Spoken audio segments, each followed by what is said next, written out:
the significance of the Fine and Performing Arts Center and the college itself, both of them were initiated out of the Rotary Club of Oak Lawn. And so it was a group of the members in the Rotary Club of Oak Lawn. And at the time, it was the organization I belonged to if we were in business. And we had like 80 members in the thing. It was a very, very powerful group. And when the state of Illinois Department of Education opened up additional community college districts, we went right after one. And we set up a lobby, we set up a whole bunch of things. And we were given the opportunity, a temporary opportunity, to see if we could be successful passing the referendum. If we couldn't pass the referendum, there wouldn't be the community college. And so we set up a formula that we've used. We used it for the community college. We used the same formula when for this $89.5 million bond issue that built all these buildings. There were a number of bond issues that the college was unsuccessful. In fact, when we got the referendum passed for the Fine and Performing Arts Center, at the same time they had another referendum for a bond issue for the college.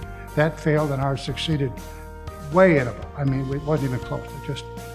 And the difference was we had manpower, and we would take members from Blue Island and members of Evergreen Park and members of Orland Park, and we turn them loose on the organizations. And we would wind up with volunteers, a couple hundred, 250 volunteers working in the neighborhood. And so when they saw it on the ballot, they heard the story and they agreed with it then, and they were quick to say yes. And they did the same thing with the $89.5 million bond issue. 1984 is when we were called in by Fred Gaskin, who was then the president of the college, and came up with the idea. First he presented to the Oak Lawn Rotary. Who did? Fred did. No, he didn't. The way this came about was the Oak Lawn Rotary Club that initiated the college also wanted to come up with a Fine and Performing Arts Center. The Choral Theater, if you recall, and you do, was closed and put up for sale. And I knew the people that owned it. They were based out of Joliet.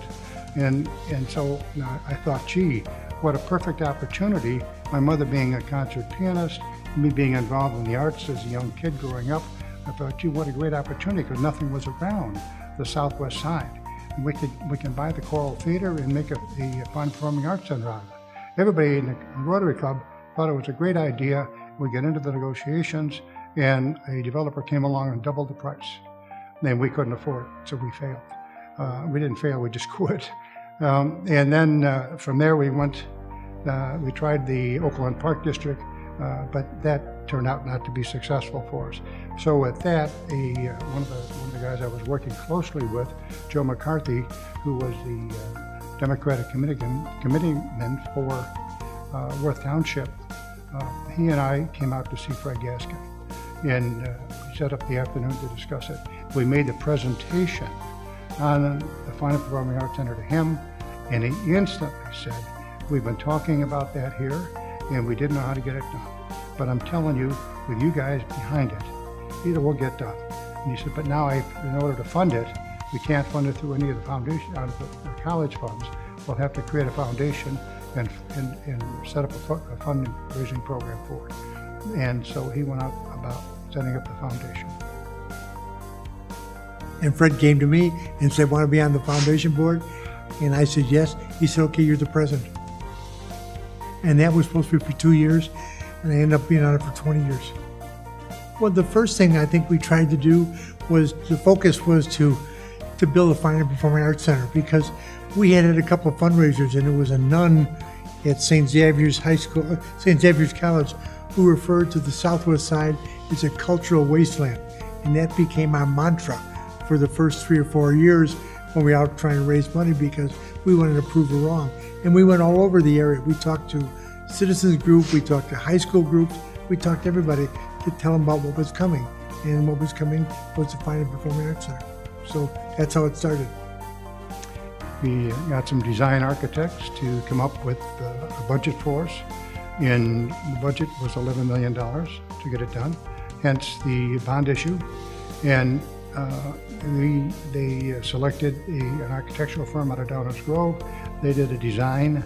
I looked at it, being in the construction business, and said, there's no way that's going to get built for $11 million. And we wrestled back and forth. They assured us that it would, it could be done. And at the end of the day, it was $16 million. And so it slowed us down. We had to redesign it and then come up with the design that we have today. So it was originally designed to be 1,200 seats, probably just as well as we all agree. It's down to 600 seats, so it's easy to fill that. We don't get the main acts that come through the city of Chicago, which there are many, that we could get in a 1,200 seat audience because you couldn't afford it with 600 seats. It wouldn't make sense. So, but that, and we went through a lot of hurdles, public hearings, which we were very aggressive with, because it was a concept for a while that since it was going to cost so much, that we shouldn't do it. And so it looked like our idea and all of our energy suddenly was going to die.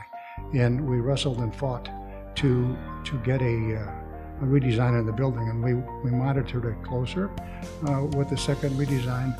And in fact, I think it came in under budget with the current design, which is a very functional building the way it is today. What we also did was the college wanted us to, as part of the building, put classrooms in there so that different teachers could put different classes in there. And that was part of what we did. And then we agreed to put an art gallery in there, and that was funded by a family by the name of DiCaprio. And kind of what we did was we had different parts of the projected building, and different people would bid on it to put their name up. Oak Lawn Rotary gave us $75,000 before anybody else gave us a dime. And we have the check. Yeah, that's right. Here's a check that Brian carries with him wherever he goes. But that was the first one. And interesting enough, when you get somebody like that who come up with $75,000, it becomes a springboard for everybody else, because you can go out and tell somebody else, well, the Oak Lawn Rotary gives $75,000, and then LaSalle Talmud Bank gave us $50,000, and a whole bunch of other people. Egon Mecker gave us $250,000 to name the Fine and Performing Arts Center, the center stage, Yep. the big theater after his wife Dorothy. And then John Aremus and his wife gave us another $100,000 to name the small, what they call black box theater. So I mean, that's how it all fed on each other. Now, there's been unbelievable diversity on that stage over the course of time. You've been able to come to Moraine Valley Community College and see things that you'd have to go to the north side of Chicago to see in the intimate theaters that are there. And here we have it right out here. I'm now a subscriber to my own concept, and we come, and we've never been disappointed coming to one of the performances here at Moraine Valley College Theater. They call me now President Emeritus because after 20 years, somebody else took over, and I'm still very much involved. I come here with my grandkids now as often as I can, and I think it's terrific. It's actually better than terrific. It's so accessible to people who had never had the opportunity before, and it's now expanded to the point where we have all sorts of different dance and theater and community theater. There's a whole bunch of people who now are involved in the theater out here, never would have been before. And what we tell everybody is, Moraine Valley the tickets are almost cheap. They're so affordable. And you know, at the park, if you go downtown and see the same thing, it's less than $75 or $100, but not much less to do the same thing as one performance out here. We have been instrumental in a number of innovations, and one of those was a children's fair. And the impetus for that was the number of children that were being killed in automobile accidents, small children.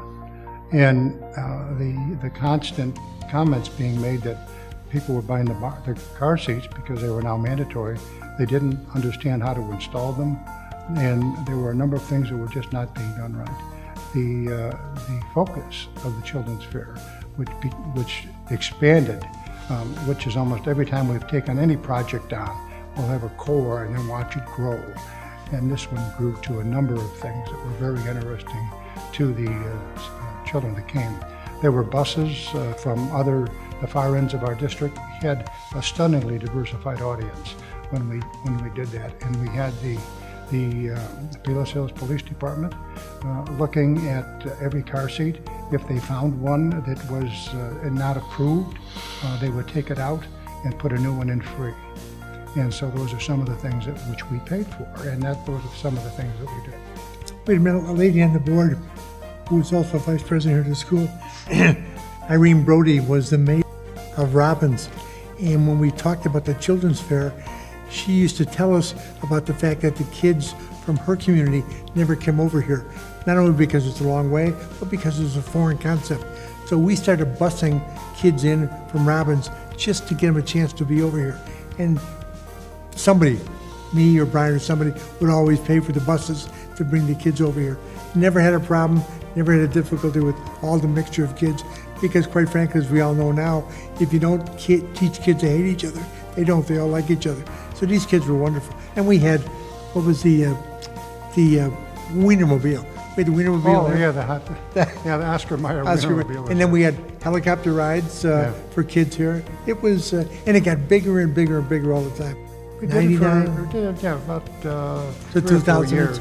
89 to 2002? Yeah, that's somewhere in there. And I think even later in the 90s we did it after our wrestling match with the Fine Performing Arts Center was finally literally put to rest so we could think ahead. And so that was the middle 90s that we began to focus on other things. What got to be fun is all the politicians running for office wanted to come to the children's fair to speak. And they did, and that was okay. And we just hit them up for donations after that. And it worked out real well for all of us. And as one of the focuses was that when we looked at the attendance of the college, we didn't think that it was near what it should be, and it certainly wasn't coming from diverse parts of our district. A lot of it from Oak Lawn, a lot of it from Palos Park, Orland, the area right around the college, but further into the district we weren't getting anybody. And so we thought, well, it's just a matter of exposure. And so we worked on many of the programs we had, as much as anything else. Even with the high schools, we had set up a program for the seniors to come to Moraine Valley Community College for different events. And what this did is it let them know that it was here. And if they wanted to pursue their education, at least get it started into their college life, they could do it at a very reasonable price here at Moraine Valley Community College. So we would tour everything. There were many of the instructors here would make presentations to them, and it really made a difference. Both of us are charter members of the foundation, so it's been fun. Being involved in an organization like the Moraine Valley Community College Foundation, especially from a leadership perspective, is that you can't have thin skin, and you need to know that failure is not an option. The only word we'll use is success. And through the adversities that we had, and Matt was as strong as any leader could possibly be, and not ever focusing on something that wouldn't work, and always focusing on something that would work. And even if everybody else thought it didn't make any sense, between that meeting and the next meeting, we had it all figured out. And so it became, and that's kind of good for your ego as much as anything. And so it became a fun challenge. Every time somebody said no or decried that it was going to be too expensive, whatever the case would be, then we would go out. If it was too expensive, we'd get people to sponsor it. There's always a way. We also had a great deal to do with the foundation with the $89.5 million bond, whatever referendum that just went through. And what we would do, we had a TV show for 4 or 5 years, and we talk about all this stuff on the TV show. Melanie Griffiths-Jones was the executive director, and I would be on the show. We'd bring people on from the college, teachers, just people in the community, and it turned out to be a really neat thing. I'm not sure everybody else thought it was neat, but I thought it was neat. And the exposure was amazing. It was on Metrovision, and people watched it at 3 or 4 o'clock in the morning when they couldn't find anything decent. They'd see us on TV talking about Moraine Valley. So it worked out real well. Well, I'll tell you, we spent a couple hours this week and last week talking about all the things that took place with the foundation. And every time we talk about it, there's something else that comes up again. I had totally forgotten about the kids fair, which was phenomenal. We had hospitals. Hope Children's Hospital had their doctors out here, and we had people giving tetanus shots and giving different things to the kids, all donated. And they took over the whole area just north and west of the Fine and Performing Arts Center. And then we had balloon people and comedians and magicians. It was phenomenal. And it was so much fun. We did it on Saturday, and we'd all get out here at 9, 10 o'clock in the morning, and a lot of the foundation people would man the different booths. And by 4:30, 5 o'clock, there were still hundreds, if not thousands of kids here. So that was kind of neat. We had a good time. That was what was truly impressive. Was we never did anything we didn't promote, and to our own perspective, promote really well. And this was just another example of what a good promotion strategy will do for you. And we just had kids and mothers, and if we had one, we had hundreds of mothers coming up and thanking us for this opportunity for their kids. So it was really well received. We had other initiatives that we came up with. There was a concept at one period of time in our history and in the educational history that student housing for community colleges was going to be an important thing, because the colleges were going to begin to specialize in different programs. So if there was a program that wasn't available in some other community college in the area or even in the state of Illinois, they could come at the same price here, and then they could participate in our student housing.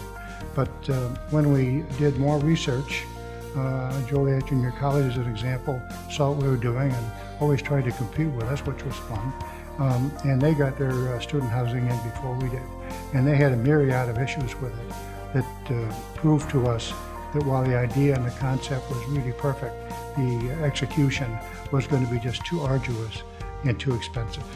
And so we backed away from it. So there are a number of things like that we took on, and we, rather than just, as I said earlier, nothing we wouldn't do that wasn't successful. We could see that dying of its own rights, so we decided we were going to back away from that. And it turned out to be the right thing to do. And a lot of our board members, we had 20 at a time, and probably over the course of my tenure, probably over 100 people at one point or another served on the board. And somebody will always come up with an idea, and somebody will say, we can't do that. And that's all it took for us to do it.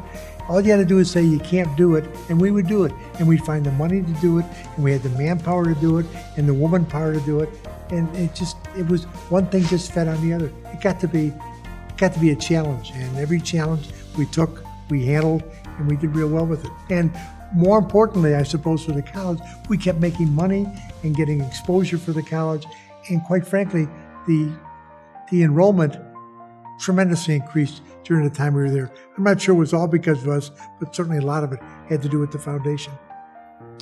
And the fun part of it is that perhaps you can tell from the conversation, Matt is very success-oriented, and I'm success-oriented.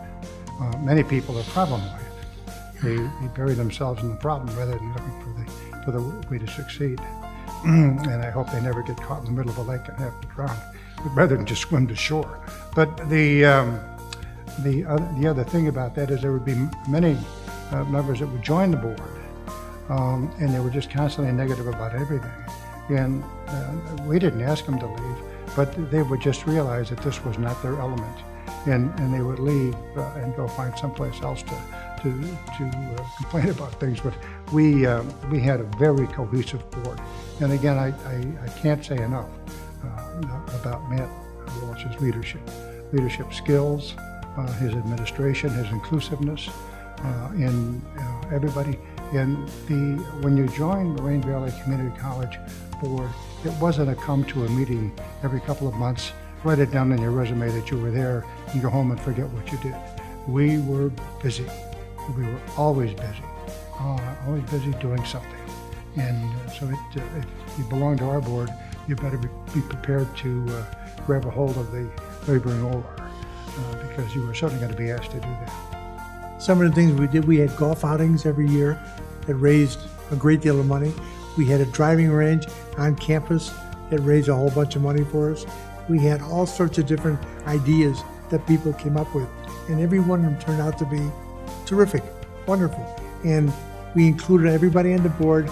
Everybody had a role to play. And like Brian said, if you didn't want to play a role, then get off. We didn't kick them off. They just couldn't keep up with the pace. So they moved on, and that was all right. Because, well, we always had other people wanting to come on, always. And we had it limited so that it was manageable, and it worked. You're thinking of the numbers of things that we did.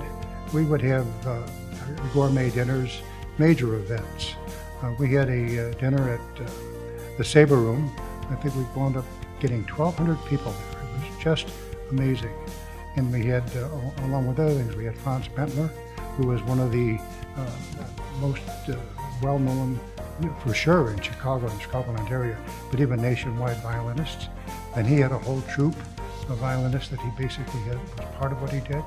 And Franz became a good friend of mine because he joined the Rotary Club of Chicago. And so we wound up with this Rotary Brotherhood, if you will. And so I suggested to him this would be something that would be great for him to do. He jumped on it right away. We'd be happy to do it.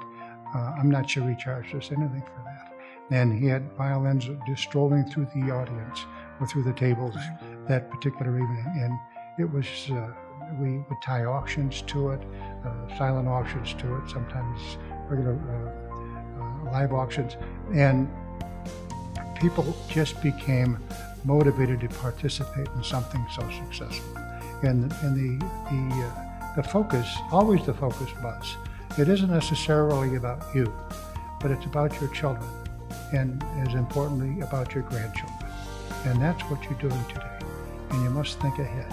Think that anything you do today is going to have, in some way, shape, or form, benefit them. And it was so true. And it's basically what kept Matt and I engaged, and all the volunteers for hundreds of hours, thousands of hours, that for nothing, to work at all the hours we did to just make things successful. I couldn't be more satisfied as a volunteer and as somebody that just cares about the communities in which I live and which I continue to do in this area and other areas. And it's again one of the strengths of Rotary as well. As Rotarians, we do things in the area as well as around the world. But as far as Moraine Valley Community College is concerned, and the leadership that it's had over the course of time, and the focus in the development and expansion, and the people that I meet in different hospitals that have gone through the nursing programs and other things that they've benefited from Moraine Valley Community College. Laurel is a good example. They have a lot of nurses doing specialties there, and there are a number of nurses there that were educated at Moraine Valley Community College. So it's your heart swells with pride, and mine does constantly when we bring it up, and I bring friends out here. We get to talk about the school.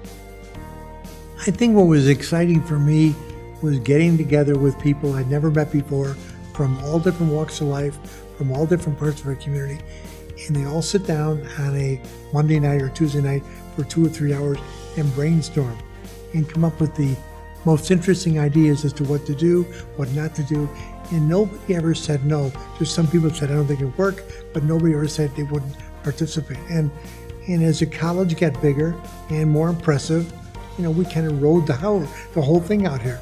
And the Fine and Performing Arts Center was a focal point for an awful lot of kids who probably wouldn't have the cultural opportunities or the cultural exposure that they had out here. So that kind of makes you feel, it makes you feel terrific that you participate.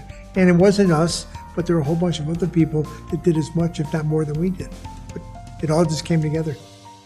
The other thing I think that is important as any, and this inures back to Matt's leadership, is the college, the foundation structure, and its relationship with the college. Being a 501c3, and by the very nature of the two organizations, needed to be arm's length from each other. Many community colleges, like DuPage is an example, others, they conceptually have that. but it doesn't work at all. There's just a couple of people that run the program and go through it. There really isn't a wide participation from the community. Moraine Valley Community College Foundation is unique to the state in its autonomy, in its ability to go out there, decide the future on its own, and work to make it work. And at the same time, there's always a representative, usually the president himself or herself, that attends the meetings.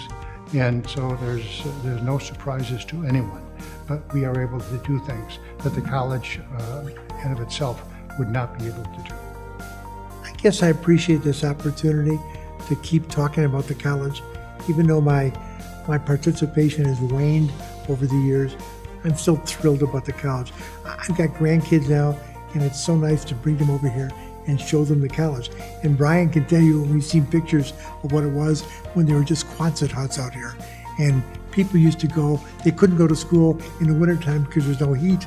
And now look at it now, it's magnificent. And it's getting bigger all the time. And it's a sense of accomplishment, and it's nice to know that I had something to do with it. Not a lot, but something to do with it. Well, we started this scholarship because we were looking for additional ways for people to contribute.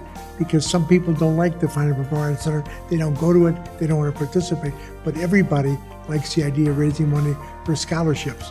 When I concluded my 20 years, the foundation voted to have a scholarship in my name given out every year. And the scholarship committee, which is consisting of 5 or 6 or 7 members of the board, they review all the applications, and they look for need, and they also look for achievement, because it's not just people that need the money to get it, but some people who are getting straight A's and need a little bit of help to go on to a 4-year college after that. And it's nice to be able to say, okay, we're going to help you out. Not make you, but help you out. And that's gotten bigger and bigger. And there's a lot more people that like to participate in a scholarship program than they do a whole lot of other things that they can't see or touch. Scholarships you can see or touch. They have these dinners every year for the scholarship winners. It's phenomenal. When you hear young people or even older people get up and say, I was going to get this college education, but I couldn't afford it. But except for the foundation, the scholarship, now I can fulfill my dream of a nursing certificate or 4-year scholarship or 4-year education program. So it's terrific. Good thing. Our antennas were always up for any opportunity to capitalize for the benefit of the college. And one of those opportunities came along when the General Motors plant in Summit, Illinois was closing down. And we put a committee together and go over and negotiate with the management at that GM plant. And we're successful in getting them to donate a tremendous amount of equipment, tooling to our college here, which just initiated the technology center and got it up and running. And it was literally worth hundreds of thousands of dollars, what we did, maybe even millions if you would add it all up. But it was indeed significant. And from that concept, we began to look for innovation within the school and seeing what we couldn't do to encourage innovation. And so we set up special scholarships, and actually they weren't that. We set up special grants for within the school for innovation. And one of the ones that just sticks out in my mind is it was when the computer labs were first getting going and developing. And they were physically challenged people that were coming to school, which was another thing that we encouraged. We wanted everybody to have an opportunity for education here. And so that's where that became part of this particular grant. And one of the fellows from the computer lab befriended one of the guys that had no use of his arms, and taught him to type with his toes, and at the same time created a mouse that he could put in his mouth. And he could focus that mouse with a laser light on the screen and click it by biting onto it. And he demonstrated that along with his friend at one of our meetings. And it just blew us away. It's emotional, I'll tell you, that's what it is. It's just amazing. But it's one of those things where somebody said, we can't do that. And we said, yes, you can. Well, how are you going to do it? Don't worry about it. We'll just do it.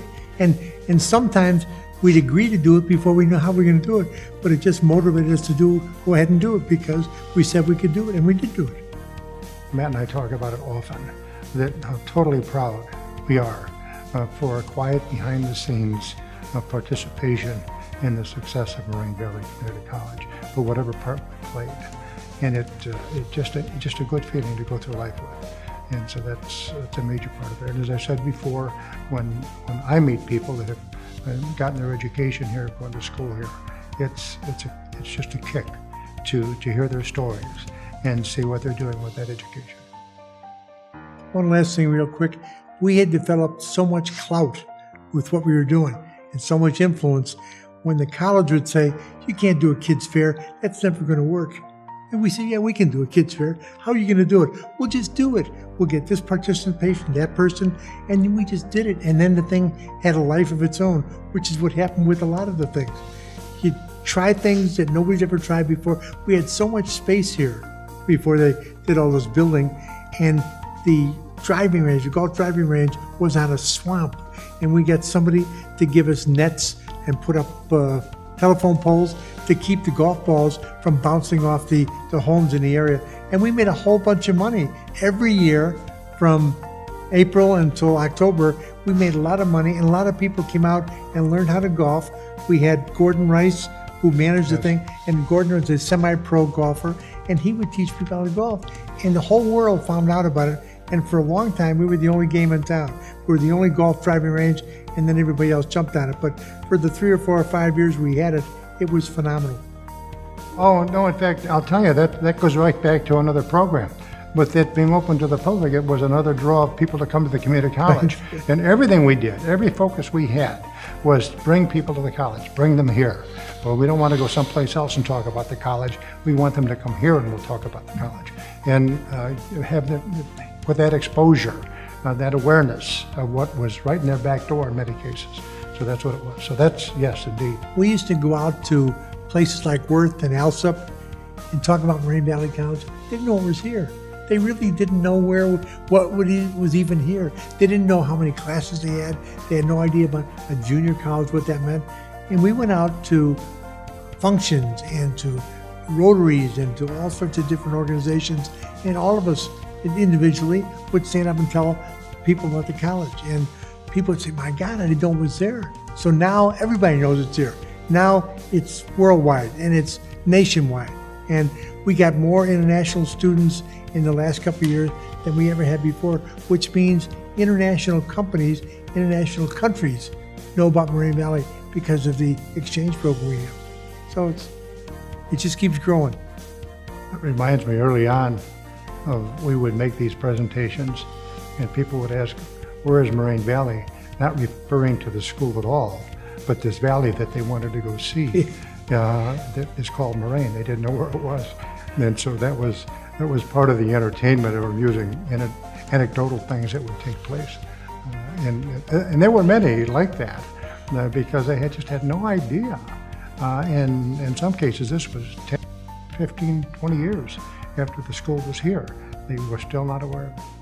One thing I want to mention before I forget, when the bond referendum was put through and we were able to raise $89.5 million to do this incredible development, we went to everybody in the area, all the mayors, all the political people, state senators, and the guy that stepped up the most was Lou Viverito from Stickney Township.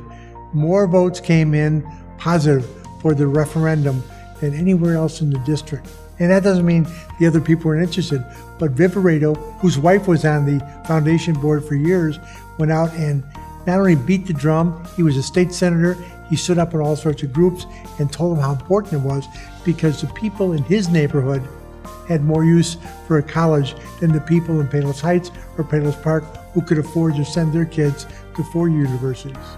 And we're still grateful to Lou. He was terrific. Terrific. To this very day, you'll find him in the audience. When there's some support program going on, you'll find Lou sitting in the audience. There's something else that the 401c thing, which is a tax-exempt donation place, the Blackhawks gave $250,000, was it, to the college, it came through the foundation board because they can do it as a tax write-off or a tax benefit. And once we started doing that stuff, a lot of people who had extra money and didn't know what to do with it came over here and gave us a whole bunch of money. And it was kind of fun to manage it. We had some really smart people, Joe Gavin and some other people on the board who were really smart, and they would, Dave Heidi, and they would take our money and invest it, and just it kept growing and growing and growing. Dave Goldberg. David Goldberg, right? Yeah, there's just so many. It's I think one of those scenarios in life where you always want your kids hanging around with the smart kids, and because one begets the other. And I think that our college board just attracted the intelligent, capable talent. And it was just a thrill. As it turned over, it always turned over for the better. So it was great. And we were selective. And I must say that we knew that the secret to its success was the people that were there. And one of the things that did happen, and it was caught us by surprise, were some really good people from the community that wanted to be on the foundation and petitioned me and Matt and some of the others to get on and get sponsored. And they would get on, come to a couple of meetings, and never come back. And all they really wanted was the fact that they, on their resume, that they were on the board at Moraine Valley Community College.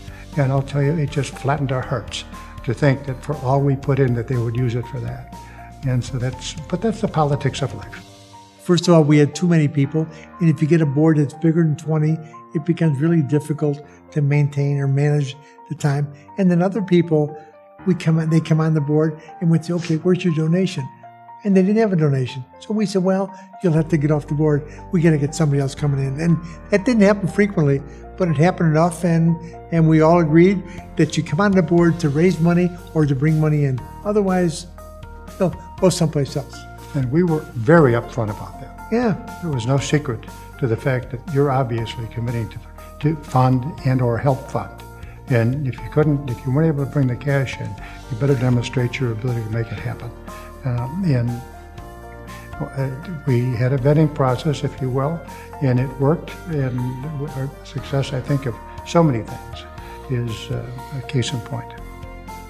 Once we got the referendum in place for the college district, we were constantly challenged by the state of Illinois that, well, you have to have we have to have a land. Where's this going to happen?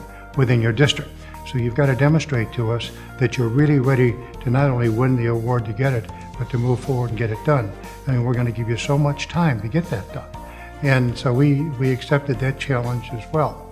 And this area along 111th Street for years, decades and decades and decades, was owned by the Warren family. And Ben Warren, and it was Ben Warren's Turf Nursery was the name of the operation. And Ben was getting older. His kids didn't have as much interest, or grandkids, if you will, in taking it much further.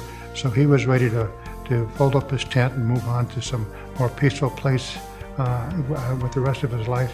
And we seized the opportunity to come in and negotiate with him and buy this. Now, that was good news and bad news, and then it was good news again. And the good news was we had it. The bad news was it was sod farm. So it was full of peat, or black dirt as it's known. And as you cannot build a foundation on black dirt. You've got to do it either on rock or on clay, but you can't do it on black dirt. So we knew going in that in order for us to build some major buildings, hence the use of the Quonset huts. When we started out, they were light. We were able to put them on the ground without any extreme foundation work. And then put the thing in operation. But today, I don't think there's a building on the campus that we didn't have to bore down to rock, and then set a column down there and come up with a grade beam, and then build the building on the grade beam. They will never be settling. The maintenance on these buildings, because it's got such a solid foundation under it, that's where the good news, we've got it. The bad news, it was a problem. The good news is we solved the problem, and it's the way things are done today. So it's the college has got a lot of green. I think anything will grow here. And at the same time, it's got buildings that'll be here forever.